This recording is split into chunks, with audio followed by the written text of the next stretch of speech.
Deep within the dense jungles of Mesoamerica, archaeologists uncovered the remains of vast stone-lost cities once swallowed by vegetation and time. Beneath the roots of towering ceiba trees, they found stepped pyramids, temples, palaces, and carved monuments that revealed the existence of one of the most enduring civilizations of the ancient world, the Maya. These discoveries were not traces of a vanished myth, but the material evidence of a people who, for more than 3,000 years, built complex societies, advanced scientific knowledge, and developed one of the most sophisticated writing systems of the pre-Columbian Americas. The story of the Maya began around 2000 BC, long before the emergence of the great dynasties that would later rule cities like Tikal, Palenque, and Chichén Itzá. The earliest communities were small agricultural settlements scattered across the tropical lowlands and highlands of present-day southern Mexico, Guatemala, Belize, and parts of Honduras and El Salvador. Their environment was diverse: dense rainforest in the Petén Basin, limestone plains across the Yucatan Peninsula, volcanic highlands, and fertile valleys, each influencing how the early inhabitants lived, farmed, and built their societies. Archaeological evidence shows that by this time, the people of the region had already adopted maize agriculture, a key innovation that supported population growth and sedentary life. Maize, along with beans and squash, formed the basis of their diet and became central to their worldview. The mythology and religious traditions that would later dominate Maya cosmology were rooted in this agricultural foundation, linking human life to the cycles of planting and harvest. Excavations in sites like Cuello in Belize and the Soconusco region of Chiapas, Mexico, reveal early village structures dating from the pre-classic period. Houses were built of perishable materials, thatch and wood, yet arranged in orderly patterns that suggest social organization. Simple ceramics, stone tools, and figurines appear alongside the remains of cultivated crops. These findings mark the first stage of Maya cultural development, distinguished from neighboring peoples by emerging linguistic and ritual patterns. Over time, these small villages grew more connected.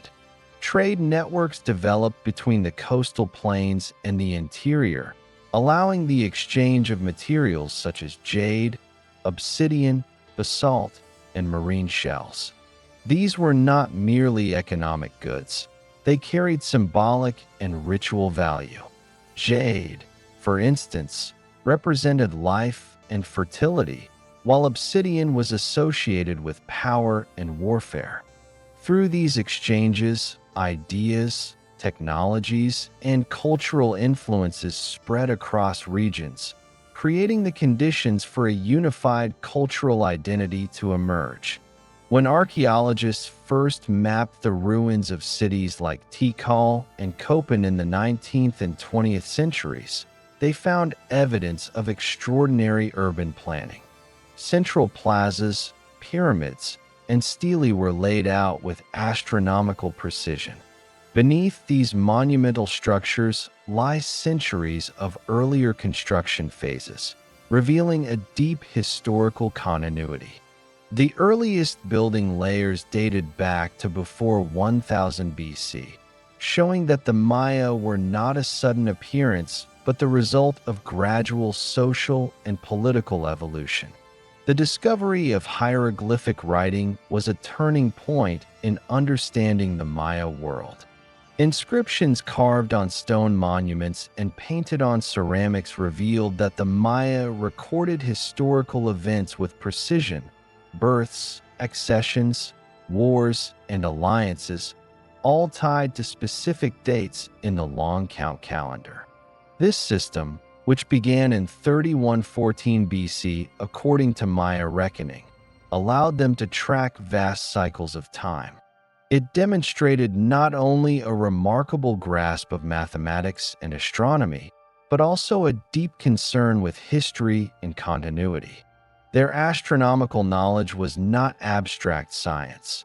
It had direct political and religious significance. The movement of planets, particularly Venus, and the cycles of the sun and moon were used to determine ritual calendars, agricultural seasons, and royal ceremonies.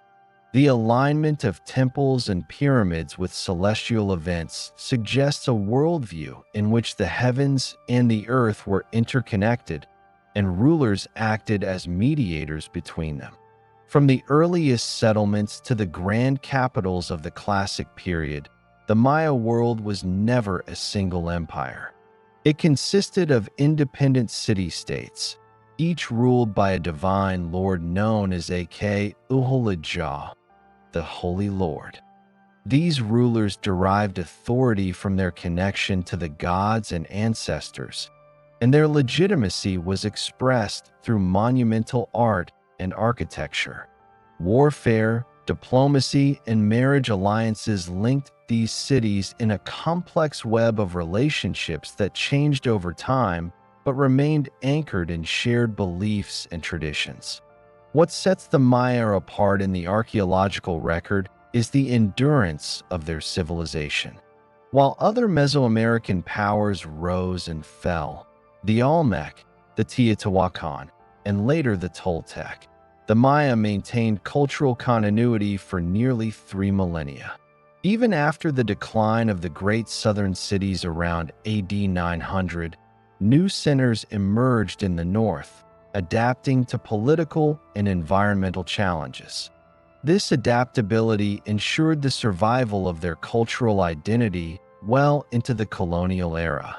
The Spanish conquest in the 16th century marked the final stage of political independence for the Maya. Yet even after the fall of their last kingdom, Mayapán, in AD 1697, the Maya people continued to preserve their languages, rituals, and community structures.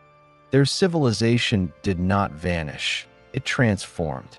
Modern Maya communities across Guatemala, Mexico, Belize, and Honduras still maintain traditions rooted in their ancient heritage. The rediscovery of Maya civilization by modern archaeology is a relatively recent chapter.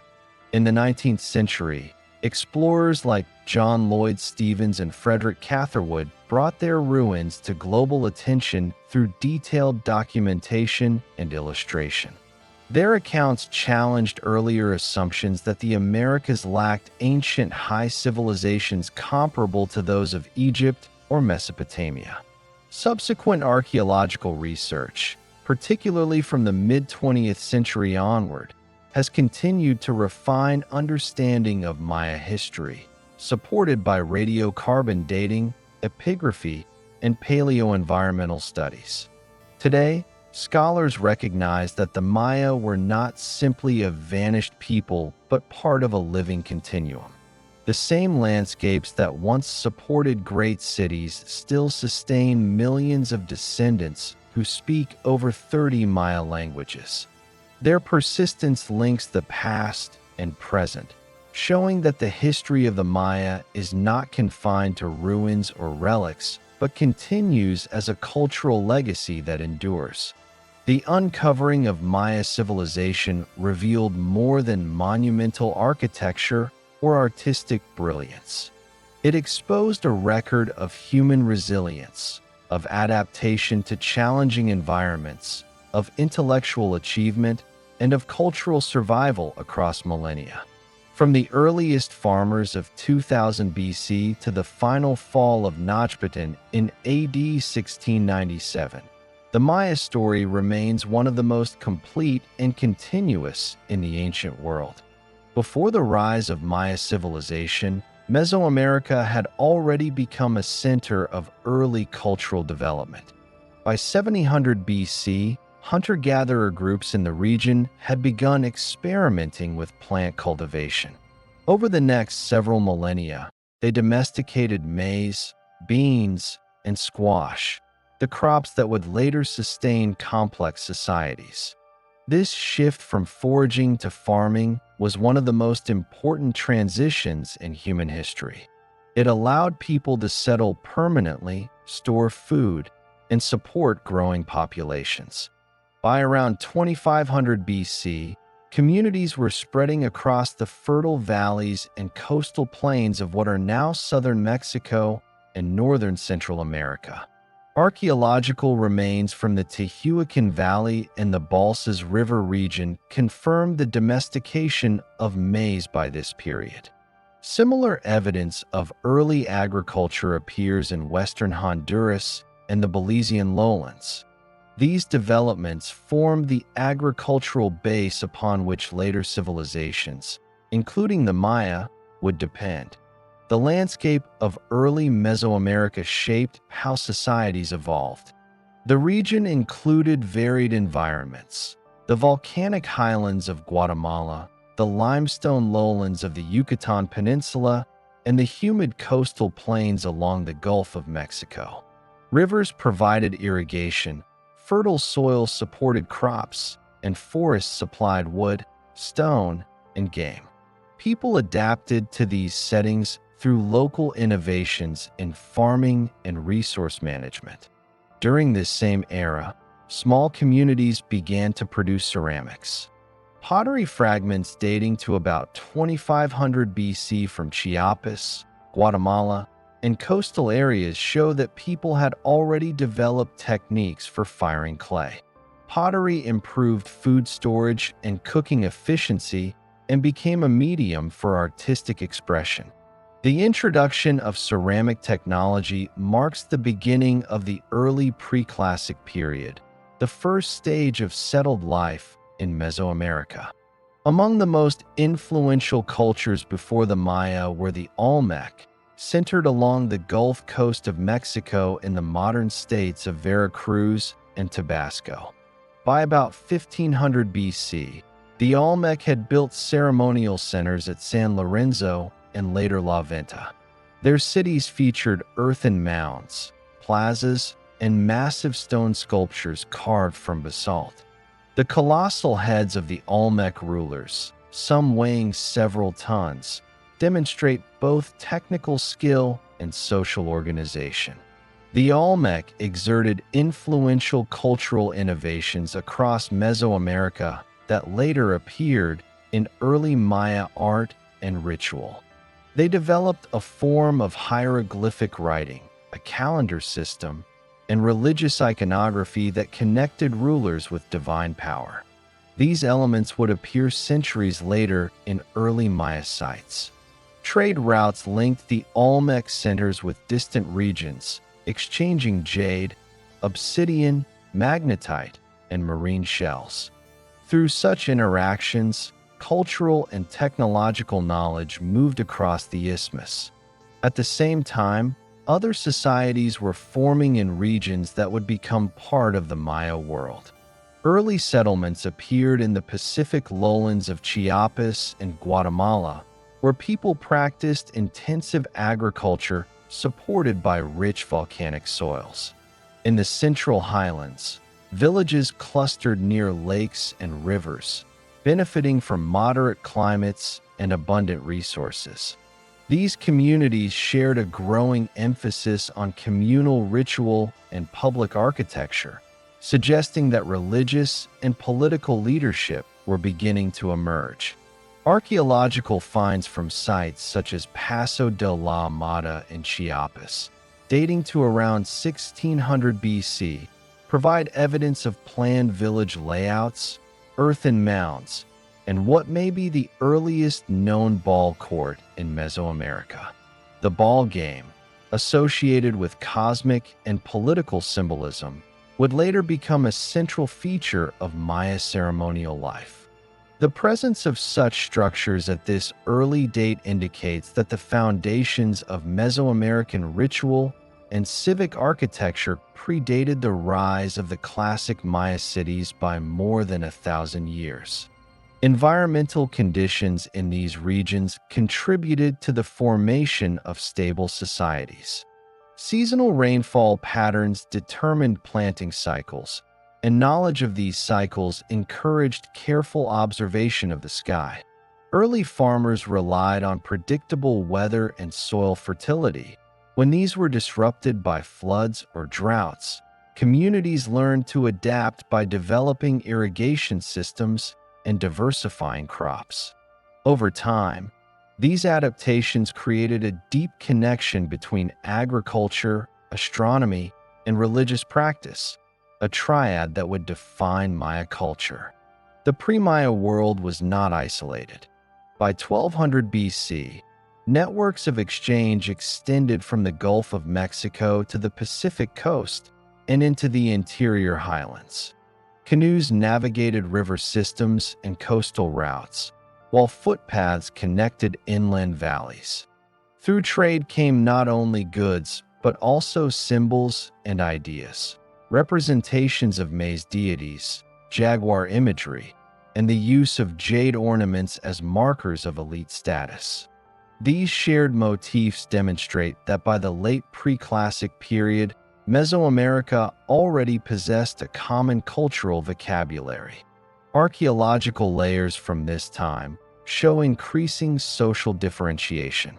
Burials with grave goods, jade beads, obsidian blades, and shell ornaments contrast with simpler interments, indicating the emergence of social hierarchy. Leaders likely organized labor for building projects and controlled access to trade goods. Their authority was expressed through public rituals held in open plazas, which reinforced community identity and loyalty. Religious thought was becoming more formalized. The earliest known temples in the region were built on raised platforms, symbolizing the connection between the human world and the heavens. These structures prefigure the pyramidal architecture that would later dominate Maya cities. The concept of sacred space, oriented to celestial events, was already embedded in the design of these early ceremonial centers. By the close of the second millennium BC, Mesoamerica was a mosaic of interacting cultures. The Olmec dominated the Gulf lowlands, while emerging groups in the Pacific coast and highland valleys developed distinct regional traditions. Among these, the ancestors of the Maya were consolidating their language, agricultural systems, and social structures. The stage was set for the rise of one of the world's most enduring civilizations. The world before the Maya was therefore not an empty landscape awaiting civilization, but a dynamic region of innovation and exchange. Agriculture, trade, religion, and social hierarchy had already taken root. These foundations would support the transformation of small farming villages into the monumental city-states that would later define Maya history. When the first Maya centers appeared around 2000 BC, they inherited a legacy built over thousands of years of adaptation, interaction, and experimentation across Mesoamerica. Around 2000 BC, the first identifiable Maya communities began to take form across Mesoamerica. Archaeological findings from sites such as Cuello in Belize, the Belize River Valley, and the Pacific coast of Guatemala indicate the emergence of sedentary agricultural life. These early villages were modest in scale, but showed organized social structures. Houses were built on low earthen platforms and constructed with wattle and daub walls, topped with thatched roofs. The arrangement of buildings around small plazas points to communal organization, a pattern that would persist in later Maya urban design. Agriculture provided the economic foundation for these settlements. The early Maya relied on maize, beans, squash, and chili peppers as staple crops. They practiced shifting cultivation, often referred to as slash-and-burn agriculture, which involved clearing forested land, burning vegetation to enrich the soil, and rotating fields to maintain fertility. This system supported small populations efficiently, though it required knowledge of local ecology and seasonal rainfall patterns. The cultivation of maize was especially significant. It was both a practical and symbolic crop, central to subsistence and early religious beliefs. Evidence from pollen and soil analysis in the lowlands shows that agricultural expansion was underway by this period. Forests were selectively cleared near water sources, and wetlands were drained or modified for cultivation. These early environmental manipulations demonstrate that the Maya were developing methods for sustaining food production in challenging tropical conditions. The success of agriculture enabled population growth, leading to larger and more permanent communities. Alongside farming, early Maya groups began crafting pottery. At Cuello, some of the earliest ceramics in the region date to about 2000 BC. These vessels were simple in design, often plain, with minimal decoration, but they mark an important technological shift. Pottery allowed for improved cooking, storage, and transport of food. Over time, regional styles developed, with differences in shape, firing techniques, and surface finishes. Ceramic typology has become one of the main tools for archaeologists to trace cultural connections and chronology in early Maya history. Social hierarchy was already forming during this period. Burials at Cuello reveal distinctions in grave goods. Some individuals were interred with jade beads, marine shells, and finely made pottery, while others had simpler offerings. This suggests the existence of emerging elites, individuals who likely gained status through control of resources, trade, or ritual authority. The social differentiation seen here would later evolve into complex class structures led by divine rulers. Trade was a defining feature of early Maya society. Even in this formative stage, communities exchanged materials across long distances. Jade from the Motagua Valley, obsidian from the Guatemalan highlands, and marine shells from coastal regions have all been found in early lowland sites. These materials were prized not for their utility, but for their symbolic value. Jade was associated with fertility and life force, obsidian with warfare and ritual power, and shells with water and renewal. The distribution of such items indicates that economic and ritual exchange networks connected disparate regions long before large cities emerged. The early Maya also began to develop shared religious and cosmological beliefs. Archaeological remains suggest the presence of communal ritual spaces where offerings were deposited. Figurines, altars, and early ceremonial platforms show that people worshiped deities associated with natural elements, rain, maize, and fertility. The link between agriculture and religion was strong. Successful harvests depended on maintaining harmony between humans and the environment. This worldview became a foundation of Maya cosmology throughout history.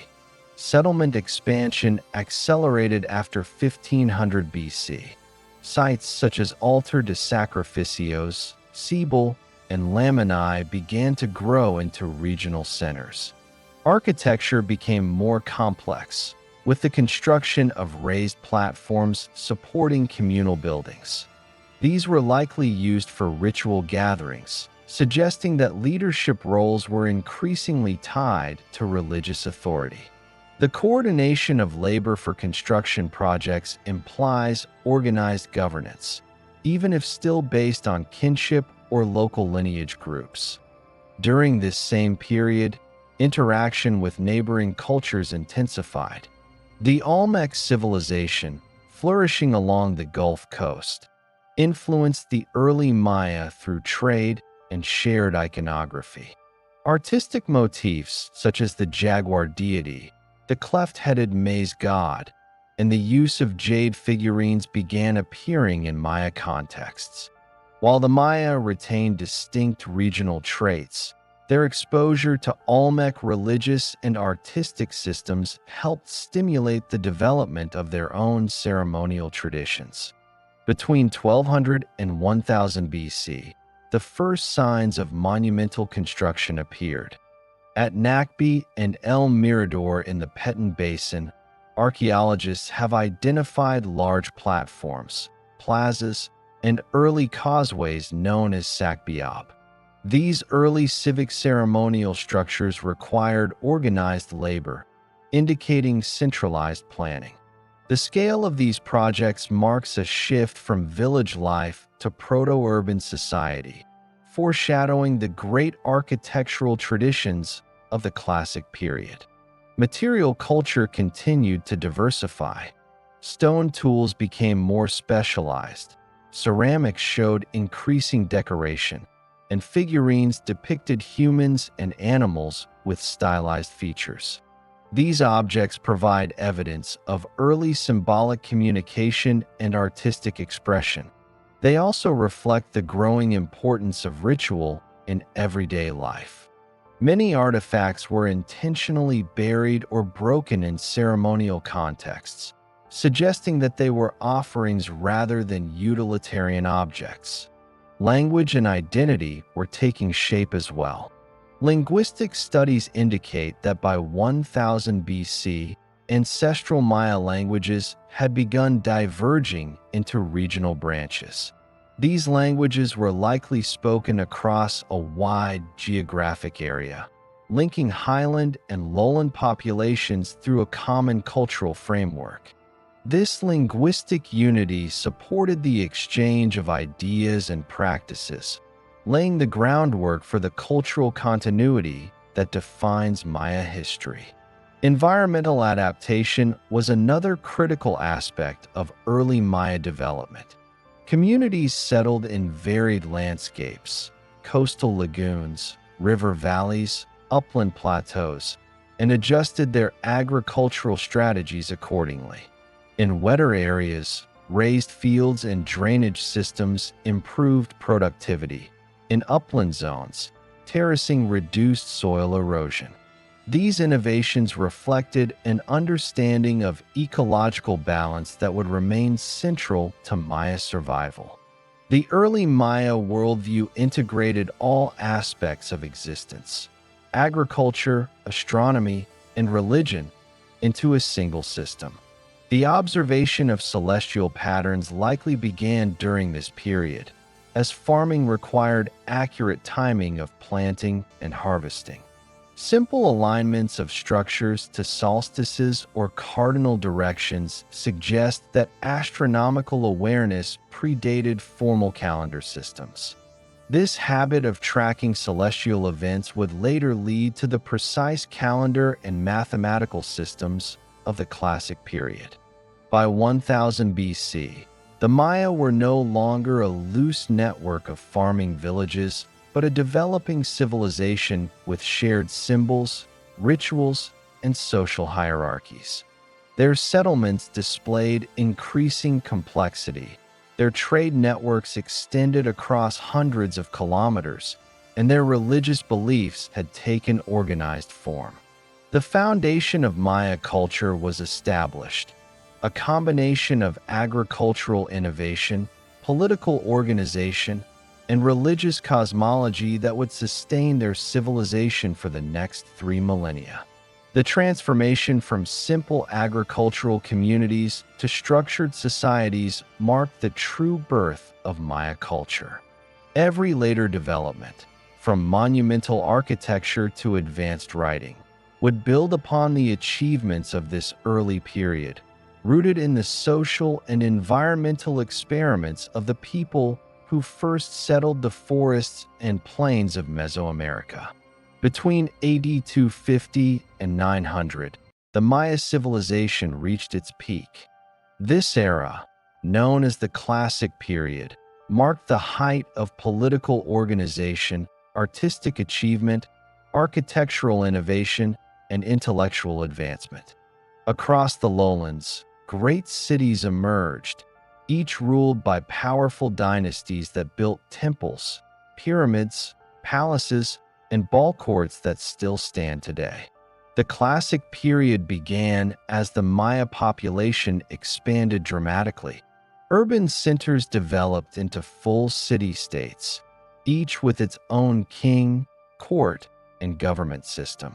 Among the most notable were Tikal, Calakmul, Palenque, Copán, Caracol, and Yaxchilan. These cities competed for dominance, forming alliances, waging wars, and engaging in political marriages. The balance of power shifted frequently as each sought to expand influence over surrounding territories. Tikal, located in modern-day Guatemala, became one of the largest and most powerful of these cities. Around the 4th century AD, Tikal fell under the influence of Teotihuacan, the great city of central Mexico.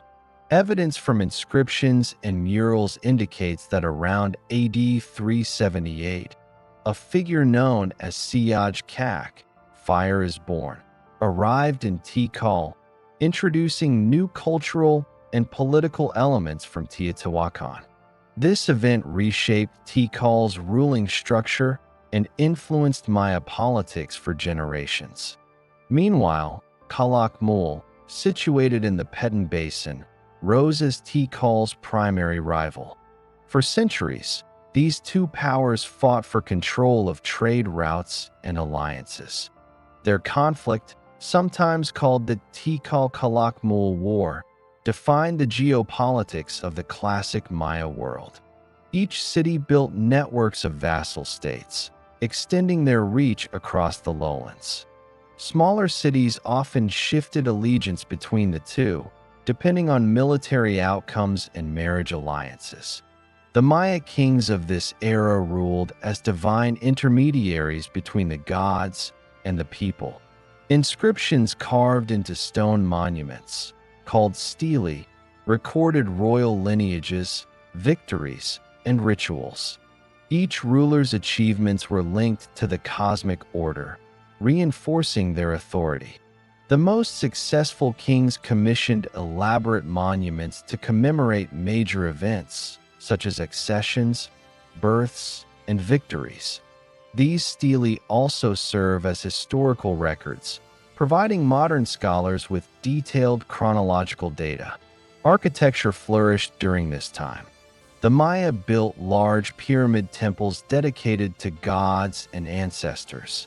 Palaces, often built on elevated platforms, served as administrative centers and royal residences. Ball courts, where ritualized games took place, symbolized the balance between life and death. Cities such as Palenque and Copán became renowned for their architectural sophistication and intricate carvings. Palenque, in particular, under King Pakal the Great, reigned AD 615 to 683, showcased remarkable engineering. His tomb, discovered in the Temple of the Inscriptions, remains one of the most important archaeological finds in Mesoamerica. The classic period also saw advancements in writing, mathematics, and astronomy. The Maya developed a fully functional hieroglyphic script capable of recording complex ideas. They used this writing to document royal history, mythological narratives, and calendrical events. The long count calendar allowed them to record dates with precision over thousands of years. Their mathematical system, based on vigesimal, base, 20 notation, included the concept of zero, one of the earliest known uses in human history. Astronomy played a central role in Maya life. Priests carefully observed celestial cycles to predict eclipses, track planetary movements, and align temples with astronomical events. The city of Copán, for example, had observatories designed to monitor solar and lunar cycles. Maya astronomy guided agricultural planning and religious ceremonies, reflecting their belief in the interconnectedness of the heavens and the earthly realm.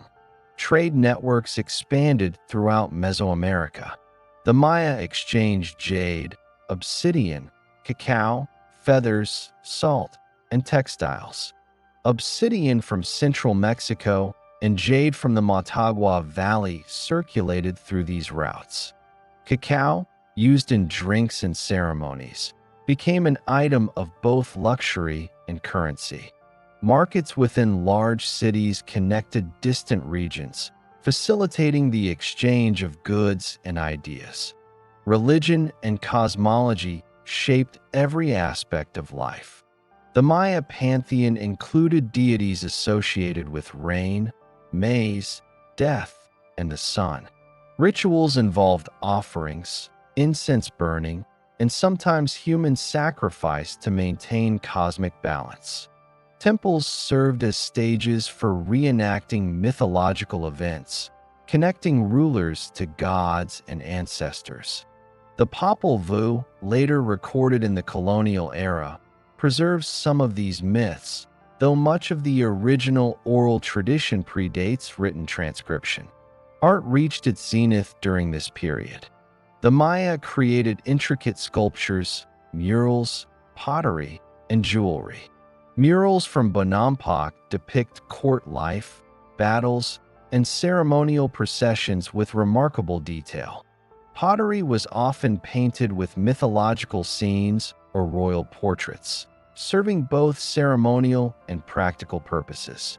Despite the achievements of the classic period, signs of stress began to appear in the late 8th century AD. Population growth strained agricultural resources, and environmental degradation reduced crop yields. Warfare intensified among city-states, disrupting trade and alliances. Droughts may have compounded these problems, creating widespread instability. By the 9th century AD, many major southern lowland cities, including Tikal, Copán, and Palenque, began to decline. Monument building ceased, populations migrated, and political systems collapsed. However, the Maya civilization did not vanish. Northern centers such as Uxmal, Chichén Itzá, and Mayapán continued to flourish, signaling a shift rather than an end. The Classic period remains the central era in Maya history, the time when their culture, knowledge, and political systems reached their highest expression.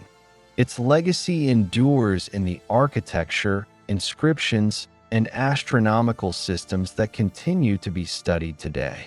By around 400 BC, the foundation of Maya kingship began to take form. Across the southern lowlands and highlands, emerging rulers used religion, architecture, and writing to define their authority. This period saw the gradual transformation from local chiefdoms to organized city-states ruled by hereditary dynasties. Political legitimacy was tied to divine descent and ritual obligation, establishing a system that would dominate Maya political life for the next 7 centuries. Archaeological excavations at sites such as Caminaljiu in the Guatemalan highlands and San Bartolo in the Petén lowlands reveal how power was formalized through art and ceremony. The murals of San Bartolo, dating to around 100 BC, depict a mythological scene of a ruler performing bloodletting rituals before the gods. These images demonstrate the early link between political authority and divine sanction, where kings served as intermediaries between humanity and the supernatural world. During this same period, monumental construction intensified. The first tall pyramids and stone platforms were erected to mark sacred space and project authority. Centers such as Lamani, Saros, and El Mirador expanded their ceremonial cores. At El Mirador, causeways connected monumental complexes across vast distances, a sign of advanced planning and centralized labor organization. Large stucco masks depicting deities and ancestral rulers adorned temple facades, visually merging myth and rulership. Writing began to appear on stone monuments, ceramics, and portable objects. The earliest examples of the Maya script, one of the most sophisticated writing systems of the pre-Columbian world, were developed during this period. Hieroglyphic inscriptions combined logograms and syllabic signs to record dynastic events, religious ceremonies, and calendar dates. The script was derived from earlier Mesoamerican writing traditions, but by 300 BC it had evolved into a distinct and complex system that represented the Maya language in full. The introduction of writing allowed rulers to record their achievements and legitimize their lineage. Stele, upright stone monuments carved with hieroglyphs and royal portraits, became central to Maya political expression. These monuments served as public records of births, accessions, wars, and alliances. They also functioned as propaganda, reinforcing the sanctity of kingship and the continuity of dynastic rule. Religion provided the ideological framework that supported this structure. The Maya worldview revolved around a cosmos divided into multiple layers: the heavens, the earth, and the underworld. Each realm was inhabited by gods and ancestors who required offerings and rituals to maintain balance. Kings performed bloodletting ceremonies to nourish the gods and ensure cosmic order. The maize god, central to Maya belief, symbolized both agricultural fertility and the cycle of life and death. Astronomy was integral to this religious system. Priests observed celestial bodies to predict agricultural cycles and ritual events. By the late pre-classic period, the Maya had aligned their temples and ceremonial centers with astronomical phenomena such as solstices and equinoxes. These observations were incorporated into the developing calendar systems. The 260-day ritual calendar, Sokin, and the 365-day solar calendar, Hob. The synchronization of these calendars guided festivals, warfare, and governance, embedding cosmic time into daily life. Trade networks expanded, linking the Maya region to distant parts of Mesoamerica. Obsidian from the highlands of Guatemala, jade from the Motagua Valley, and marine shells from coastal regions moved along established routes. These materials were not only economic commodities, but also symbols of elite power. Control over long-distance trade reinforced the authority of ruling families and connected distant communities under shared cultural and religious practices. The political geography of the Maya world became more defined. Centers such as Nakbi, El Mirador, and Saival developed extensive urban layouts with central plazas, temples, and administrative compounds. Population growth in surrounding rural areas supported these centers, suggesting the emergence of administrative hierarchies. The rulers of these early city-states relied on tribute, labor, and agricultural surplus to sustain monumental construction and ritual activity. Agricultural innovation supported this expansion. Farmers improved methods of maize, bean, and squash cultivation through techniques such as terracing and raised fields. Irrigation systems were introduced in areas with limited rainfall.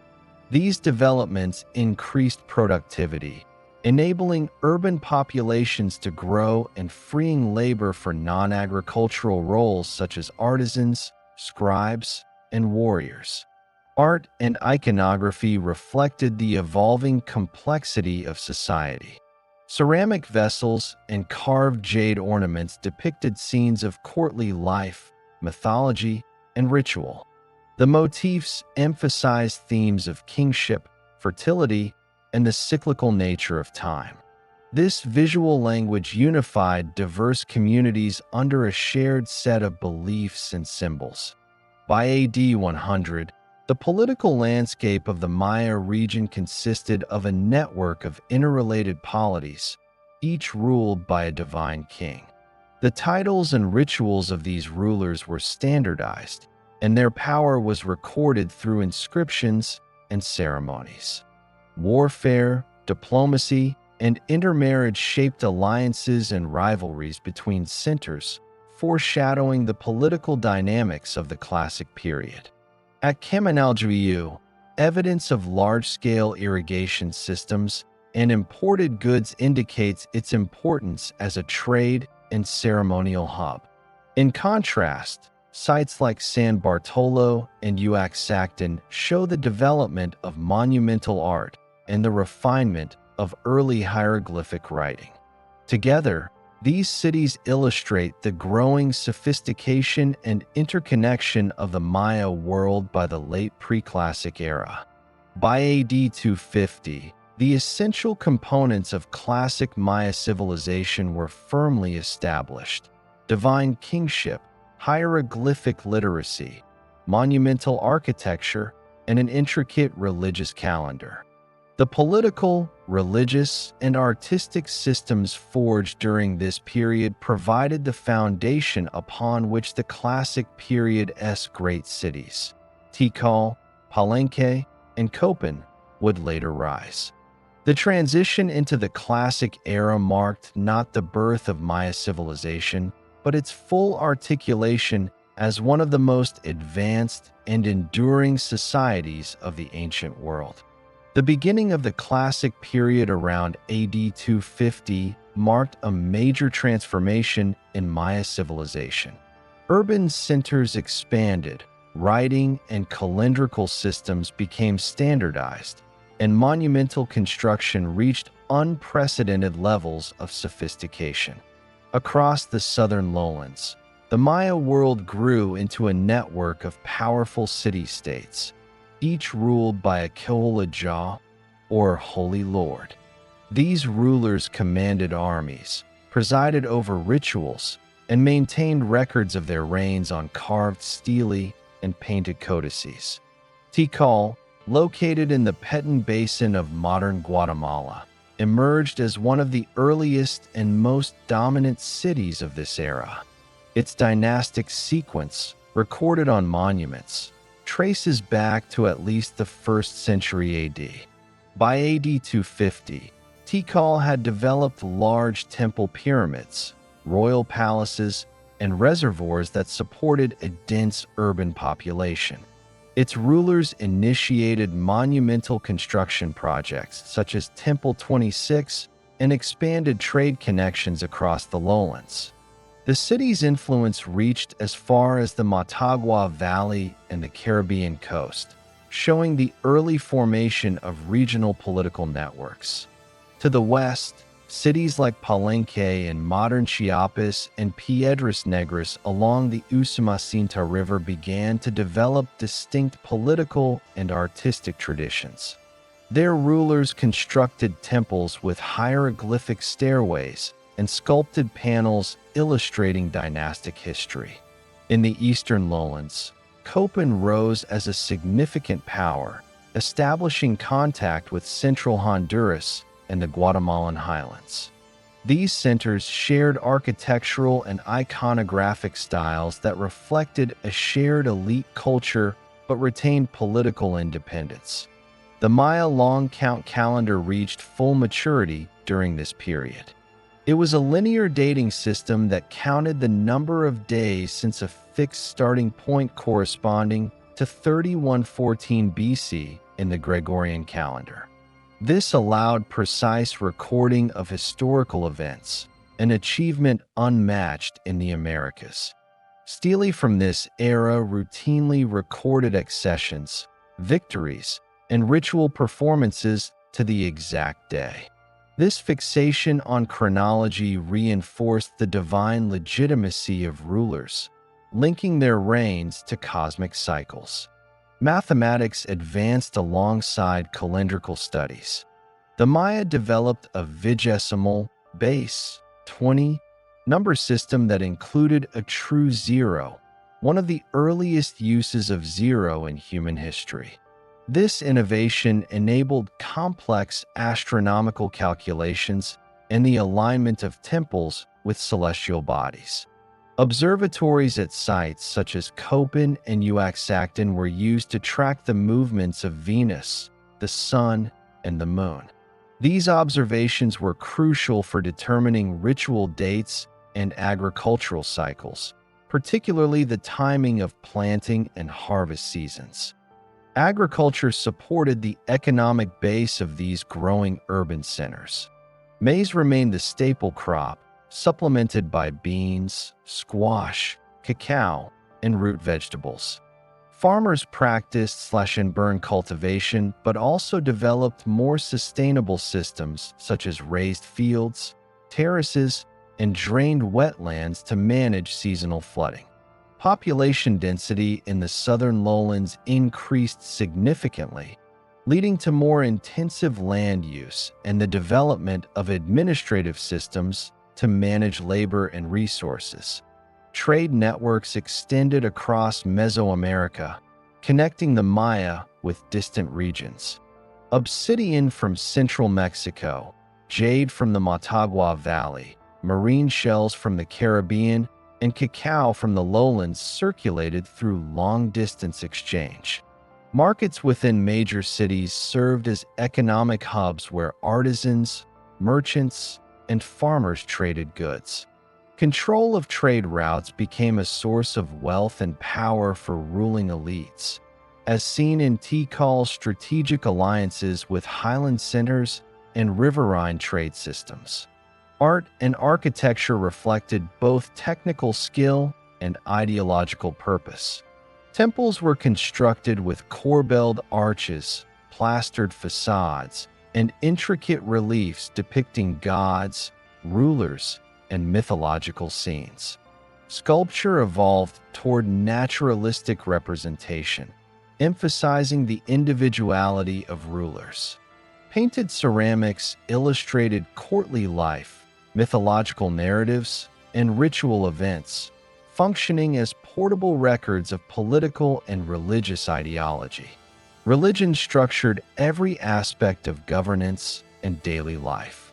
Rulers were seen as mediators between the human world and the gods, performing ceremonies that maintained cosmic balance. Bloodletting rituals continued to symbolize personal sacrifice for divine favor. Deities associated with maize, rain, death, and celestial phenomena dominated religious iconography.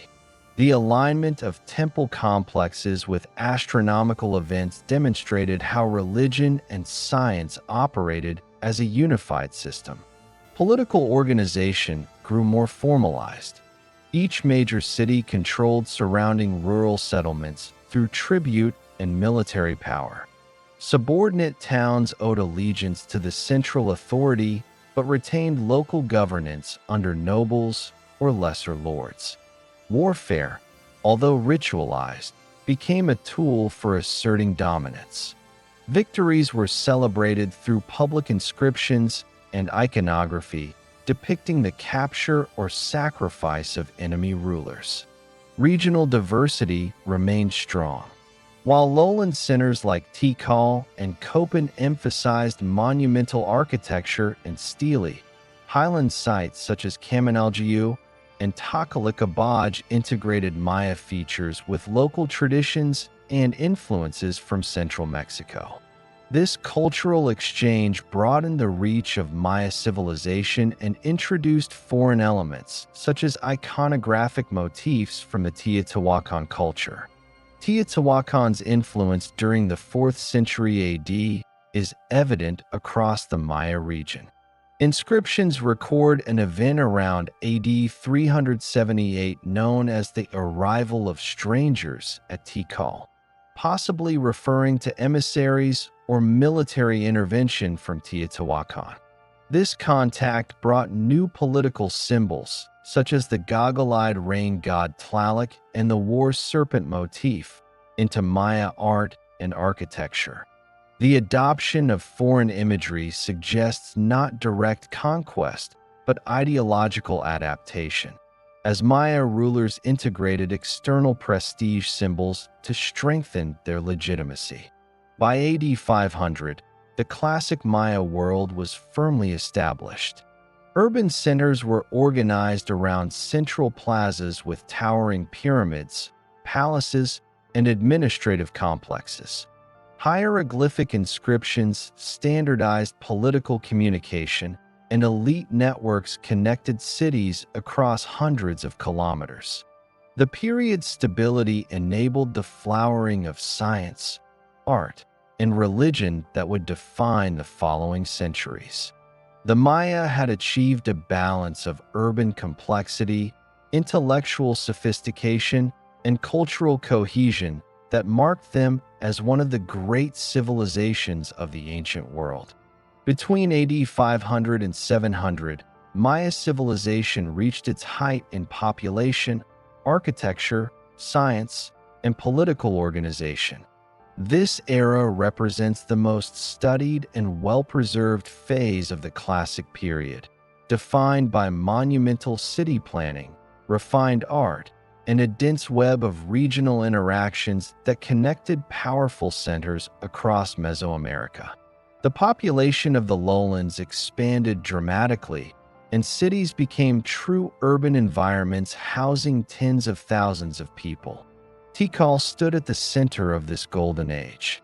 After a period of rivalry and external influence in the preceding centuries, Tikal reasserted dominance under rulers such as Jasa Chankawil I and Waikan Chankawil. Their reigns saw the construction of towering temple pyramids, including Temple I and Temple IV, which rose more than 60 meters above the jungle canopy. Steely carved with precise hieroglyphic inscriptions documented victories, alliances, and rituals, demonstrating how rulers embedded history into stone to secure their divine right to rule. In the western lowlands, Palenque flourished under rulers such as Kinich Janab Pakal, who ascended to the throne in AD 615. His reign transformed Palenque into one of the most architecturally advanced and artistically refined cities of the Maya world. The Temple of the Inscriptions, which houses Pakal's tomb, stands as one of the greatest architectural achievements of ancient America. Relief carvings inside the tomb depict cosmological beliefs and dynastic continuity, showing how the Maya connected earthly authority with the spiritual world. Farther south, Copán became a major center of scholarship and astronomy. The city's rulers, such as Kak Yipyaj Chankawil, commissioned monumental stairways and altars that recorded detailed dynastic histories. The hieroglyphic stairway of Copán, containing more than 2,000 glyphs, remains the longest single hieroglyphic text known from the Maya world. It records events across generations, showing the development of historical consciousness that characterized the classic Maya elite. Copán's stone sculptures displayed distinctive stylistic qualities, emphasizing naturalistic human features and elaborate ceremonial dress. Calakmul, located in the Petén region, emerged as one of the greatest powers of this period, rivaling Tikal. The rivalry between the two cities shaped much of the political history of the classic Maya. Calakmul's rulers established a vast alliance system known as the Snake Kingdom, which included dozens of vassal states. Through diplomacy, warfare, and marriage alliances, Calakmul extended its influence across the lowlands. This competition drove innovation in urban design and statecraft, as each city sought to outshine the other through monumental display and political reach. Other major cities, including Caracol, Quirigua, Naranjo, and Piedras Negras developed regional prominence during this time. Caracol, located in modern Belize, expanded through a combination of warfare and agricultural productivity. Archaeological evidence suggests the construction of extensive terracing systems that maximized maize yields, supporting a large population. The city's rulers commissioned temples and stelae that displayed their victories over rivals, indicating the intense militarization of the late 6th century. Maya society during this period was highly stratified. At the top stood the divine kings and queens who ruled through both political authority and religious legitimacy. Below them were nobles, priests, warriors, and administrators who managed trade, taxation, and ritual. Artisans and scribes played vital roles in sustaining elite culture, producing fine ceramics, carved lintels, and painted codices. Farmers formed the foundation of society, supporting the urban centers through tribute and labor. Despite the rigid hierarchy, the system functioned through a shared ideology centered on maize, fertility, and the cyclical order of time. Scientific advancement continued at a remarkable pace. Maya astronomers refined calculations of planetary motion, particularly the cycles of Venus and the Moon. Observations made from architectural alignments were recorded and integrated into ritual calendars. The accuracy of the Maya calendar system surpassed that of many contemporary civilizations. Their base, 20 mathematics, combined with the concept of zero, allowed precise measurement of astronomical and temporal cycles. These systems were not purely theoretical. They guided agricultural schedules, royal ceremonies, and political planning. Art and architecture reached their most intricate forms. Temples were built with corbelled vaults, plastered exteriors, and polychrome decorations. Stucco masks depicting gods such as Itzamna, Chak, and the maize god adorned temple facades. Painted murals, such as those at Bonampak, recorded processions, battles, and ceremonies in vivid detail, offering insights into the political and cultural life of the Maya elite. Sculpture became increasingly naturalistic, portraying rulers as both human and divine figures surrounded by cosmic symbols. Religion maintained its central position in governance. The concept of kingship was tied to the divine order. Rulers were seen as intermediaries who renewed the cosmos through ritual acts. Bloodletting, the most important royal ritual, was performed to communicate with ancestral spirits and gods. The materials recovered from ceremonial contexts, stingray spines, obsidian blades, and offerings of jade and shell, reflect the material and spiritual investment in maintaining balance between worlds. Public ceremonies reinforced social hierarchy, bringing together large populations to witness royal authority manifested through spectacle. Economically, this period saw extensive trade that linked distant regions. Maritime routes connected the Yucatan coast with the Gulf of Honduras, while overland routes reached highland markets. Cacao, jade, obsidian, salt, cotton, and fine ceramics were exchanged across hundreds of kilometers. Economic interdependence encouraged cultural exchange, seen in the spread of iconography, artistic motifs, and architectural forms. Markets within cities were regulated by officials and supported by a monetary system based on cacao beans and copper bells. Population density placed pressure on agricultural systems. The Maya adapted with terracing, raised fields, and irrigation, but evidence from pollen cores and soil studies shows increasing land exhaustion in some areas by the late 7th century. The demand for food, coupled with political competition and the cost of monumental construction, strained resources in densely populated regions. Despite these challenges, the classic Maya maintained cultural cohesion through shared belief systems and ritual cycles. The long count calendar linked political events to cosmological frameworks, giving history a sacred dimension. Every accession, victory, and dedication was recorded with precision, embedding local history within the structure of universal time. This intellectual achievement defined Maya civilization as a literate society with a deep awareness of continuity and legacy. By AD 700, the Maya world represented one of the most complex and intellectually advanced civilizations of the ancient world. Cities covered vast territories, connected by roads and alliances. Artistic and scientific accomplishments demonstrated mastery over the environment and symbolism. Power remained decentralized, with independent city-states balancing rivalry and cooperation. The achievements of this period laid the foundation for the conflicts and transformations that would characterize the centuries that followed. By AD 700, the network of Maya city-states had reached a peak in political complexity.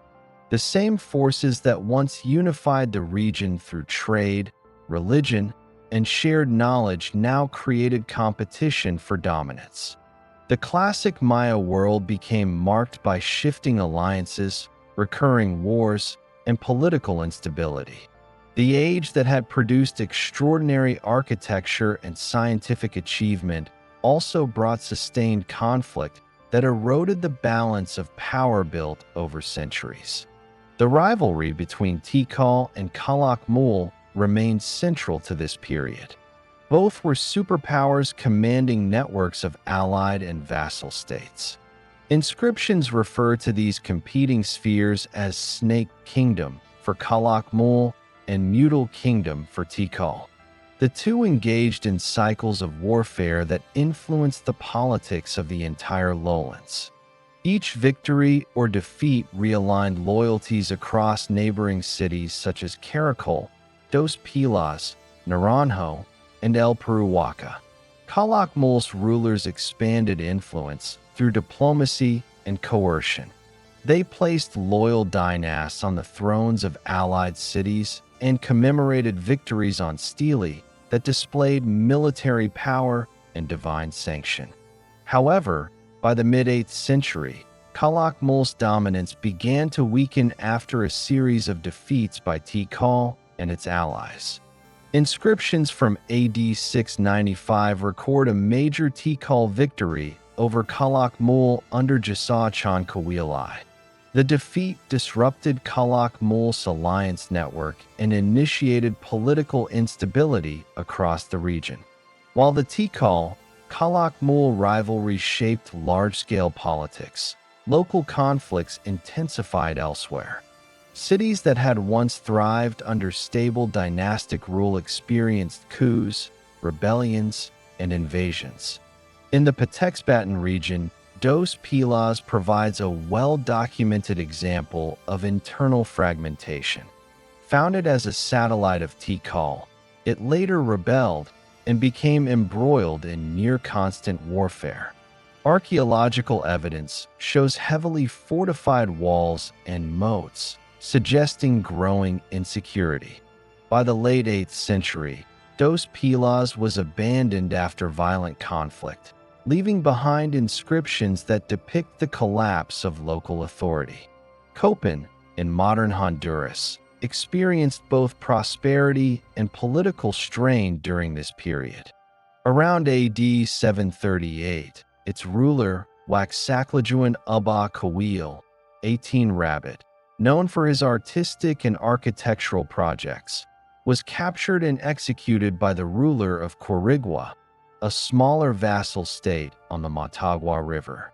This event demonstrates the volatility of regional politics, as a subordinate city reversed its role through an unexpected military triumph. The aftermath led to economic isolation for Copán and a decline in monument construction, while Quirigua briefly prospered from control of the riverine trade route. Epigraphic records from multiple sites during this century emphasize warfare and its ritual components. Hieroglyphic texts describe Star Wars, campaigns timed to celestial events, suggesting the coordination of military action with astronomical phenomena.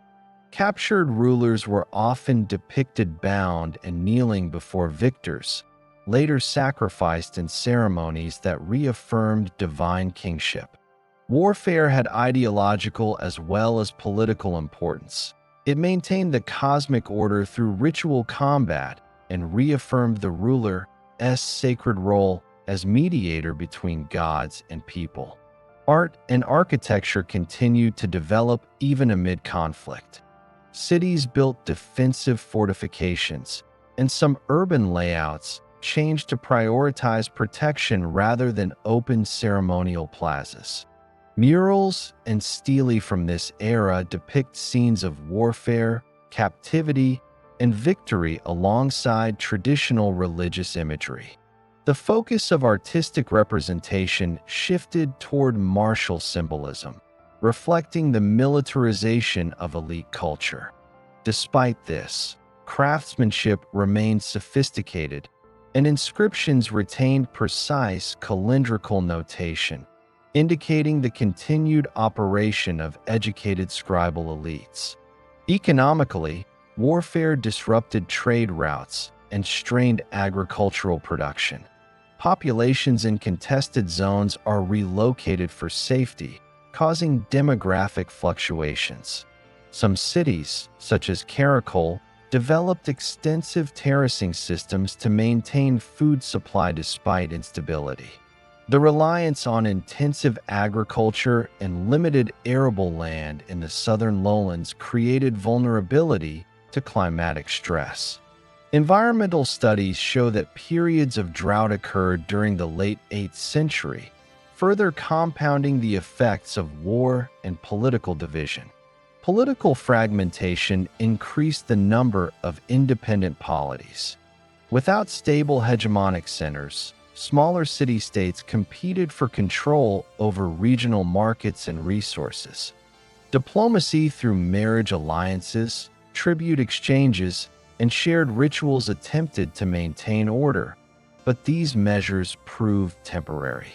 Archaeological data show a sharp rise in the construction of boundary markers and fortified hilltop settlements, signaling insecurity even in regions previously considered stable. The ideological unity that once bound the Maya elite began to erode. While divine kingship remained central, its power weakened as warfare destroyed the perception of stability and prosperity. Some inscriptions cease after the late 8th century, possibly reflecting either loss of resources or disillusionment with traditional authority.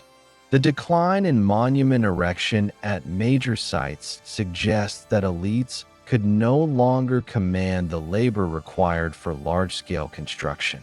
The intensification of conflict also affected common life. Archaeological layers from this period reveal evidence of burned buildings, hastily abandoned structures, and interrupted food production. Population centers began to shrink as people moved toward more defensible locations or regions with reliable water sources. The concentration of power that had defined the classic period gave way to fragmentation and local autonomy. At the same time, not all areas experienced uniform decline. The northern Yucatan Peninsula remained relatively stable, and cities such as Coba continued to thrive through trade. These regions became a refuge for populations migrating from the conflict-ridden southern lowlands. The continuity of life in the north set the stage for later cultural resurgence during the post-classic period. By AD 800, the signs of systemic stress were visible across the southern lowlands. Urban centers that had once commanded vast territories began to falter under the combined weight of warfare, environmental change, and political exhaustion. The monuments recording royal achievements became fewer, while inscriptions that had meticulously documented history grew sporadic or ceased entirely. The age that had begun with prosperity and intellectual advancement transitioned into a century of uncertainty and fragmentation. After AD 800, the southern Maya lowlands entered a phase of decline often called the Terminal Classic period. The once powerful cities that had dominated the region for centuries began to lose population, abandon monumental construction, and reduce administrative activity. Political systems weakened, and the complex network of alliances and rivalries that defined the classic Maya era fragmented into isolated, struggling communities. At Tikal, building projects slowed significantly. The last dated monument from the site, Stela 11, was erected around AD 869, marking the end of recorded royal activity. Inscriptions stopped appearing, and the architectural centers that had once symbolized divine kingship fell into disuse. Excavations reveal unfinished structures, suggesting that state labor systems collapsed before projects could be completed. Similar declines occurred across other major centers, including Copán, Palenque, and Caracol, where construction ceased and inscriptions became rare or ended entirely. The end of monument production is a measurable indicator of administrative breakdown. In the Classic period, the commissioning of stelae and temples required organized labor, resource management, and centralized authority. When rulers could no longer mobilize these systems, it signaled the loss of effective political control. Archaeological evidence shows that elite residences were abandoned first, implying that the highest social classes disintegrated or fled before the general population did. Environmental pressures intensified these political disruptions. Paleoclimatic data derived from lake sediments and cave stalagmites show that the Maya region experienced multiple droughts during the 9th century. Extended dry periods would have reduced crop yields, depleted water reservoirs, and undermined food security. As agricultural systems failed, cities dependent on large populations and intensive maize production became unsustainable. Some lowland centers show evidence of famine, population dispersal, and temporary migration toward water-rich areas. Warfare, already frequent during the previous century, continued but with different characteristics. Instead of strategic conflicts between major city-states, fighting became localized and defensive. Fortifications were built around smaller communities, reflecting insecurity and the absence of strong regional powers. Archaeological remains show burned structures and mass burials, pointing to violent struggles over dwindling resources. Without central authority, regional networks of trade and exchange disintegrated, cutting cities off from essential goods such as obsidian, salt, and jade. Economic specialization also declined.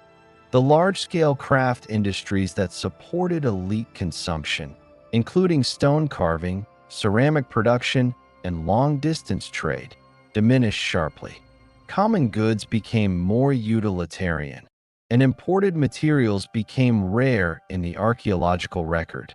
This reduction in exchange weakened the interdependence that had once tied distant Maya regions together. In the southern lowlands, urban abandonment accelerated. Dos Pilas, Aguatica, and Piedras Negras were deserted by the mid-9th century. Copán's final recorded ruler, Yax Passage Chon Yopad, reigned until about AD 822, after which the dynasty disappeared from the record. Excavations show that local populations continued living among the ruins for a time, reusing elite buildings for domestic purposes. This suggests not an immediate collapse, but a gradual transformation in how settlements were occupied and organized. Religious and ideological systems adapted to these conditions. The divine kingship model that had sustained classic Maya authority eroded when rulers could no longer ensure prosperity or order. Ritual practices shifted away from large, state-sponsored ceremonies towards smaller, community-level traditions. Shrines were built within domestic spaces, and household rituals replaced centralized temple rites. The continuity of belief systems indicates cultural resilience despite political disintegration. As the southern lowlands declined, the northern Yucatan Peninsula gained prominence. Cities such as Uxmal, Sale, and Caba expanded rapidly, forming what scholars call the Puk region. These cities displayed advanced architecture characterized by mosaic facades and precise stonework.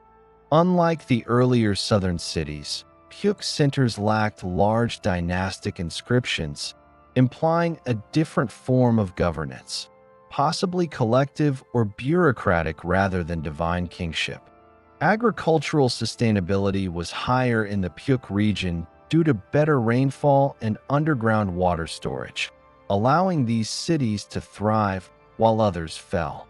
Simultaneously, Chichén Itzá arose as a major political and economic center. It integrated elements from both Maya and Central Mexican traditions, including architecture influenced by Toltec styles.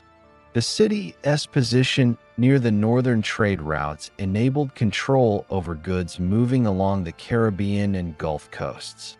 By the late 9th century, Chichén Itzá had become the leading power in the Maya world, signaling a geographic and cultural shift from the southern lowlands to the north. Migration contributed to this transition. Populations displaced from abandoned southern cities likely moved toward northern regions, offering better resources and security. Archaeological layers in northern sites show increases in population density during this century. The newcomers brought southern artistic and architectural traditions, merging them with local styles to form a hybrid culture that would define the post-classic period. Despite the decline, knowledge systems endured. Astronomical observation, calendar calculation, and hieroglyphic writing persisted in use among scribes and priests. Codices from later centuries preserved much of this intellectual legacy, showing that literacy and scientific inquiry did not disappear but became concentrated in fewer centers. The cessation of carved stone inscriptions was therefore not the end of writing, but a shift in medium and purpose. The terminal classic period did not mark a single catastrophic collapse, but a prolonged reorganization. Different regions followed distinct trajectories, some experiencing near total abandonment, others adapting through migration and innovation. The fall of the southern kingdoms represented the end of a political order rather than the extinction of the Maya people. By AD 900, the southern lowlands were largely depopulated. Temples and palaces lay in ruins, their carvings slowly buried by vegetation. Trade routes shifted northward, and new centers emerged in regions with more stable rainfall and access to coastal commerce. The cultural and political map of the Maya world had been redrawn. The classic era, defined by monumental kingship and hieroglyphic history, gave way to a new epoch shaped by continuity through adaptation rather than centralized power. After the decline of the southern lowlands, the center of Maya civilization moved northward to the Yucatan Peninsula. The period following AD 900 is known as the post-classic period, defined by political realignment, expanding trade, and new forms of governance. The focus of Maya life shifted to cities such as Chichén Itzá, Mayapán, and Uxmal, which developed as powerful regional capitals. Although the monumental artistry and inscriptions of the classic era diminished, Maya culture did not end. It evolved under different economic and social conditions. Chichén Itzá emerged as the first dominant center of this new age. Archaeological and epigraphic evidence suggests that by the late 9th or early 10th century, it had consolidated authority across much of northern Yucatan. The city's layout reflected both Maya traditions and foreign influences from central Mexico, particularly the Toltec civilization of Tula. The combination of Maya and Toltec architectural features, such as the Temple of Kukulkan, El Castillo, the Temple of the Warriors, and the Great Ball Court, points to either strong trade contact or direct interaction between elites from both regions. The presence of feathered serpent imagery, warrior columns, and shakmal sculptures demonstrates ideological blending between the two cultures. Chichén Itzá's success came from its strategic location and its command over trade. The city controlled major routes linking the Gulf of Mexico, the Caribbean, and the Central Highlands. Through these routes flowed obsidian, salt, cotton, cacao, and jade. Maritime trade expanded during this period, evidenced by coastal sites such as Isla Cerritos, which functioned as a port for Chichén Itzá. This network allowed for an economy that depended not on conquest alone, but on commerce and shared interests between urban and coastal communities. By the 11th century, however, Chichén Itzá's dominance began to wane. The reasons remain debated among historians. Internal conflict among ruling factions, shifts in trade routes, and environmental stress may all have contributed.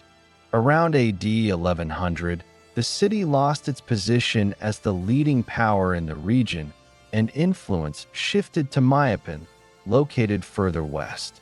Mayapán became the final major capital of the northern Maya before the Spanish conquest.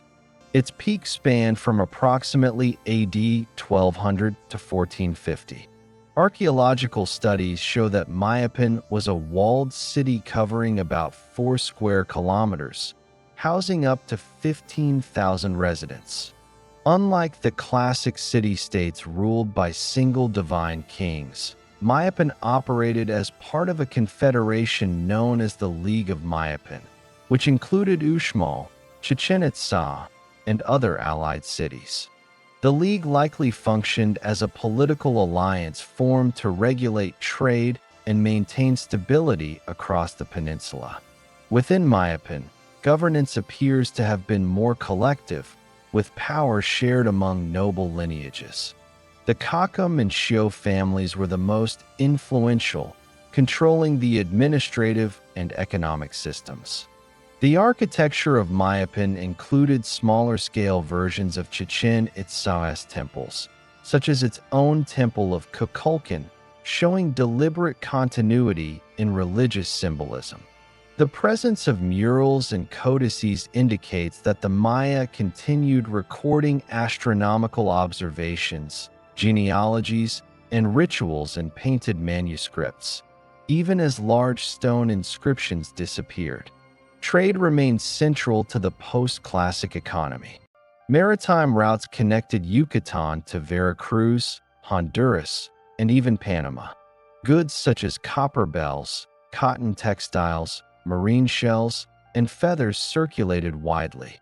The Maya used cacao beans as a form of currency, reflecting a monetized economy and commercial integration unseen in the earlier classic era. Markets became vital centers of urban life, supporting specialized crafts and regional exchange. Religion during the post-classic period became more diverse and syncretic. Deities were still tied to agriculture, rain, and celestial cycles, but external elements entered the pantheon. The feathered serpent Kukulkan, equivalent to the central Mexican Quetzalcoatl, gained prominence, symbolizing wisdom, fertility, and rulership. Rituals were performed in open plazas and smaller shrines rather than in the massive temple pyramids of earlier centuries. The use of painted codices, such as the Dresden Codex and Madrid Codex, demonstrates a continuation of mathematical and astronomical sophistication. These manuscripts include tables for tracking Venus cycles, eclipses, and agricultural seasons, proving that scientific observation remained integral to Maya culture. By the 14th century, internal instability again undermined unity. The League of Mayapán fractured as rival factions fought for dominance. The Kakam lineage, which had consolidated control over Mayapán, faced rebellion from the Xiao and their allies around AD 1441. The city was burned, its leadership executed, and the confederation dissolved. After this event, northern Yucatan fragmented into multiple independent provinces called Cucabaloob, each governed by local rulers known as Halak-Uinnic. These small states often fought among themselves, but also traded and intermarried, maintaining a network of regional relationships. Despite political fragmentation, Maya society adapted successfully to decentralized governance. Local capitals like Mani, Sotuta, Cozumel, and Tulum continued to thrive as religious and commercial hubs. Coastal cities became especially important, facilitating contact with traders from central Mexico and the Caribbean.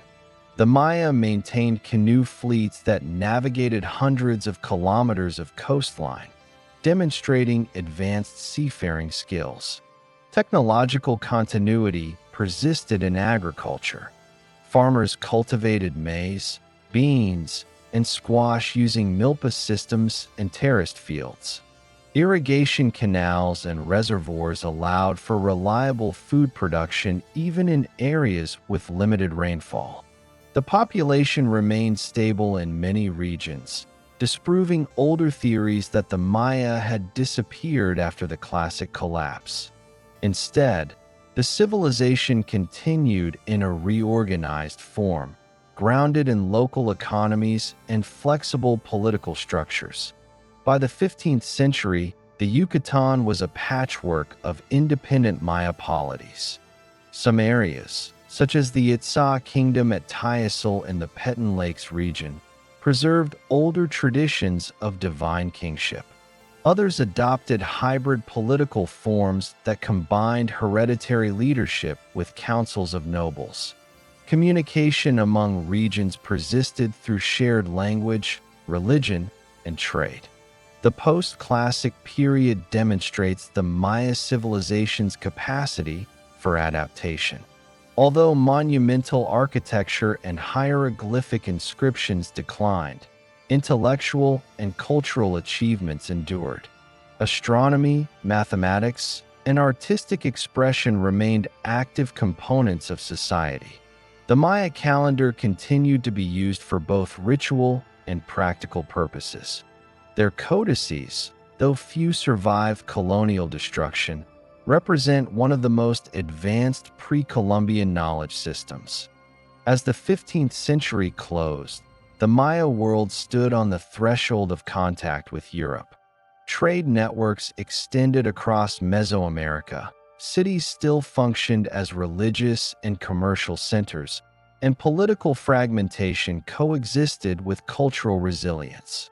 The civilization had transformed from its classic configuration into a decentralized but enduring mosaic of states, ready to confront a new and unpredictable phase in its long history.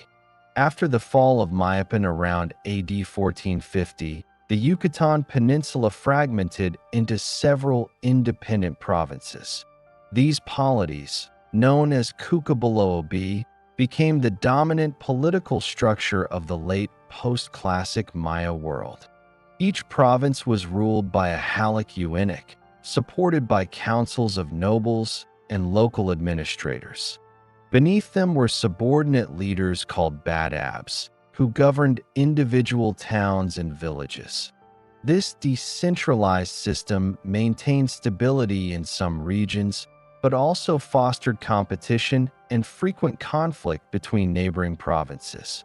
By the late 15th century, as many as 16 to 18 Cucabaloobi existed across Yucatan.